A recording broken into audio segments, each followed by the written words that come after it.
శ్రీ గురుభ్యో నమ. భగవద్గీత 4వ అధ్యాయం జ్ఞానయోగమనందు ఈవేళ మనం 20వ శ్లోకాన్ని పరిశీలన చేసుకుందాం. త్యక్త్వా కర్మ ఫలాసంగం నిత్యతృప్తో నిరాశ్రయః కర్మణ్యభిప్రవృత్తోపి నైవ కించిత్ కరోతి సహ.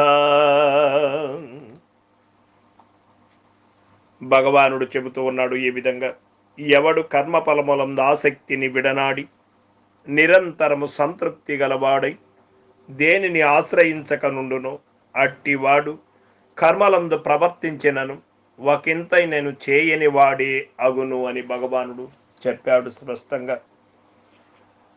కర్మ ఫలములందు ఆసక్తి లేనివాడు, నిరంతరము తృప్తి గలవాడు, దృశ్య వస్తువులను ఆశ్రయింపనివాడు, ఆత్మయే నిశ్చయమని ఆశ్రయము గలవాడు. ఇట్టి లక్షణములు గలవా మనుజుడు ఎన్ని కర్మములను ఆచరించినను ఏమియు ఆచరింపని వారే యగునని ఇట చెప్పబడినది.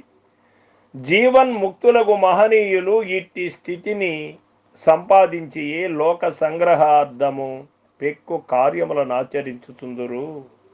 కావున వారు కర్మలను చేయుదురు గాని కర్మ ఫలమునందు వారికి ఆసక్తి ఉండదు.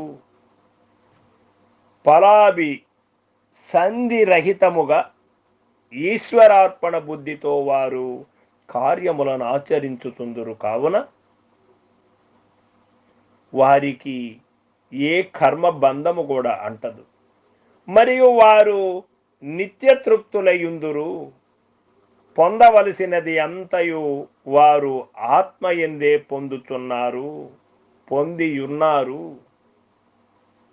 కావున మహాసంతృప్తులయ్యుందురు. నిత్య అను పదము చే వారి తృప్తి ఏదియో ఒక సమయమునకు పరిమితమై ఉండునది కాదనియు సర్వకాలములందును వారు తృప్తులయ్యుందురనియు తెలియచున్నది. ఆత్మ సంతుష్టులైనటువంటి వారికి బాహ్య ప్రపంచములో నిమిత్త మాత్రులై ఉంటారు. బాహ్య ప్రపంచములో జరుగుతూ ఉన్నటువంటి ఘర్షణలకు, బాహ్య ప్రపంచంలో జరుగుతున్నటువంటి జీవ శివైక్య పోరాటములో కానీ, గౌరవ అగౌరవములతో కానీ తృప్తి పొందవలసినటువంటి అవసరం వారికి లేదు. ఆత్మ సంతుష్టులైనటువంటి వారికి నిమిత్త మాత్రంగానే బాహ్యములో ఉంటారు, కానీ ఆంతరంగికంగా ఆత్మ అన్వేషణలై ఆత్మ తృప్తులై ఉంటారు అని మనకు ఇక్కడ తెలియబడుతూ ఉన్నది. ఇక 3వ నిరాశ్రయత్వము. మహాత్ములు అశ్వరములకు దృశ్య పదార్థములను ఎన్నడును ఆశ్రయించి ఉండరు. శాశ్వతము ఆత్మనే సదా ఆశ్రయించుకుని ఉందురు. ఈ ప్రకారముగా కర్మ ఫలాసక్తి రాహిత్యము, నిత్యతృప్తి, నిరాశ్రయత్వమును 3 సుగుణములు గల మహనీయుడు కర్మలను విరివిగా ఆచరించినను ఏమాత్రమో ఆచరించని వాడే అగును.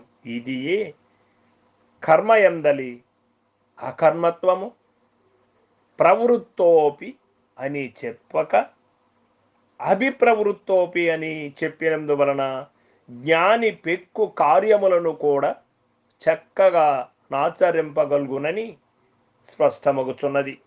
అనేక కార్యములను ఆచరించినను ఏమియో ఆచరించని వాడే అగుదుడు. వాడెటువంటి వాడు? వాడు ఎవరు? అనేక కర్మములు ఆచరించినను ఏమియు కర్మ చేయనటువంటి వాడుగా ఉంటాడు.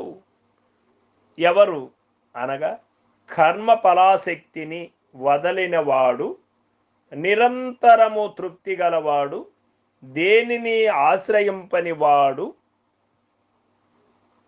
వస్తు అనగా దృక్కు వస్తువగు ఆత్మని ఆశ్రయించువాడు అని మనకి ఇక్కడ తేట తెలివైనది. ఆత్మ ఒకటే స్వధర్మమైనది, ఆత్మను తెలుసుకోవడమే స్వధర్మము, మిగతా తక్కినవి అన్నీ కూడా పరధర్మములు అని తెలుసుకున్నటువంటి వ్యక్తి పరధర్మములకై పాకులాడడు.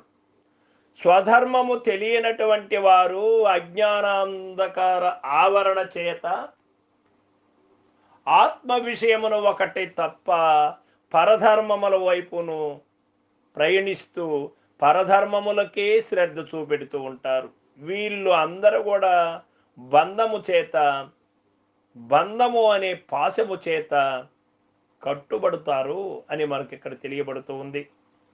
సర్వం సద్గురు పాదార్పణమస్తు. జై గురుదేవ.